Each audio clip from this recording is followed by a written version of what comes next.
لما شفتوا في مسمار ولا تشوفوا مسمار تحت تحت تحت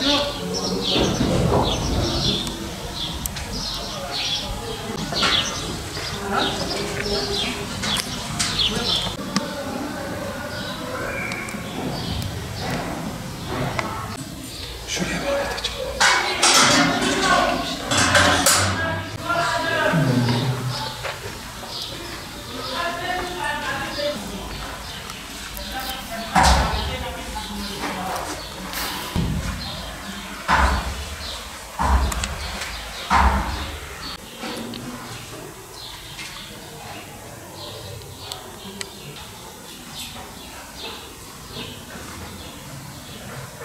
1186 yılında inşaatına başlanan bu tarihi mekan Kutbeddin İlgazi Artuklu Devlet Başkanı Kutbeddin İlgazi'nin devlet başkanlığı döneminde inşaatına başlanmış ve Nasruddin Ahmet Artukaslan döneminde tamamlanmış bir Hatuniye Medresesi.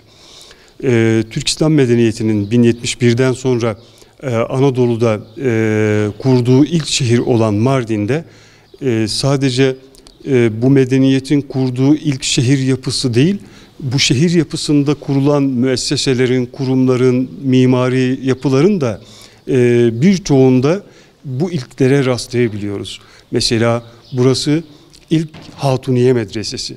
Bir kadın tarafından, Kutbeddin İlgazi'nin annesi Sitti Radviye tarafından yaptırılan ve kadınlara özel bir eğitim kurumu olarak inşa edilen bir yapı.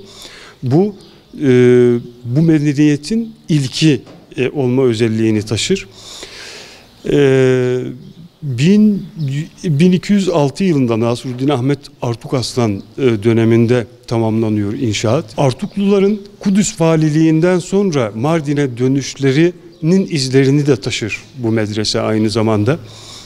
Emineddin Sökmen Bey, son Kudüs valisi olarak Kudüs'ün Fatimilerin daha sonra Haçlıların eline geçmesiyle Mardin'e dönmek zorunda kalışı döneminde buraya kutsal emanetleri de getiriyor.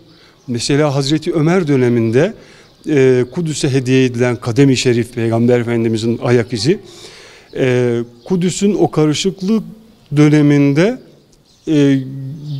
emniyete alınması amacıyla Kudüs'ten alınıyor ve Mardin'e getirilip bu medresede muhafaza ediliyor. Yani kutsal emanetlerin de mekanı olan bir yapıdır. Bu orijinal bir kadem-i şeriftir. Hazreti Ömer'in Kudüs'e hediye ettiği, Kudüs fethinde hediye ettiği bir kutsal emanettir ve Mardin'de bu medresede muhafaza ediliyor. Medeniyetimizin kadınlara verdiği önem ve kadınların eğitimine verdiği önem açısından somut bir yapı burası. Bir medeniyetimizin şeref levhasıdır. Yani 1206 yılından itibaren kadınların eğitimine ayrılan muhteşem bir yapı ve medeniyetimizin, dinimizin en kutsal emanetlerinin de muhafaza edildiği bir mekan. Günümüze kadar korunmuş, koruna gelmiş, çok şükür insanımız hala duyarlıdır bu konuda, korunmaya da devam ediyor. Fakat zaman zaman bazı sıkıntılarla da karşılaşıyoruz. 2007 yılında tekrar bir elden geçirildi bu yapı, restore edildi. Sebahattin Evrensel isminde bir hayırsever iş adamımız tarafından restore edildi. Bunun da bu arada şunu da ekleyeyim. Bu medrese yapısının ilklerinden biri de iki katlı medrese yapısı özelliğine sahip ilk medrese oluşu da özelliği de vardır. Üst kattaki odalar maalesef özel mülkiyete geçmiş durumda. Özel mülkiyete geçmiş yapılardan birisini o restorasyonu yapan hayırsever iş adamımız kendi imkanlarıyla satın alıp tapusunu Vakıflar Bölge Müdürlüğü'ne devretti.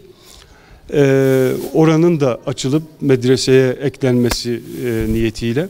Fakat maalesef 16 yıldır bu işlem gerçekleştirilemedi. 16 yıldır sürüncemede kalan bir konu.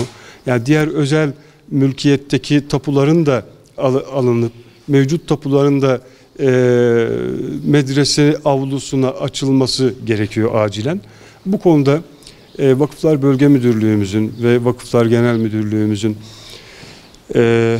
daha yakın takip etmelerini, bu konuya daha fazla eğilmelerini rica ediyor ve bekliyoruz. Kadınlara özel medreseler Mardin'de 2 tane daha rastlıyoruz. Artuklulardan sonra Akkoyunlular döneminde Kasım Bey'in Akkoyunlu Devlet Başkanı Kasım Bey'in kız kardeşinin yaptırdığı 2 Hatuniye medresesi daha var.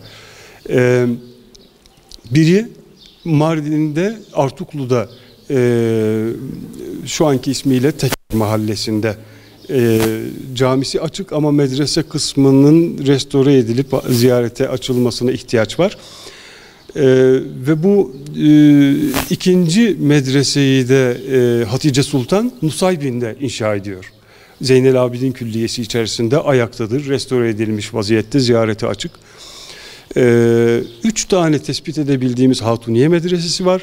Ama hala kayıp olan, isimleriyle, mekanlarıyla kayıp olan 15 kadar medresemiz var. Onların içinde ayrıca bir Hatuniye medresesi daha çıkar mı belli olmaz. Muhtemelen çıkabilir. Ama hazırda son 1000 yıllık tarihimizde kadınlara özel 3 tane medrese, 3 okul, üniversite mesabesinde okul tespit etmiş durumdayız. Hatuniye denmesinin sebebi şu: Hatuniye genel bir isim, yani kadın okulu. Kız lisesi der gibi Hatuniye Mektebi, Hatuniye Medresesi diye ayrı bir sınıfta inceleniyor bu yapılar. Kadınlara özel okullar olması hasebiyle Hatuniye Medresesi denilmektedir.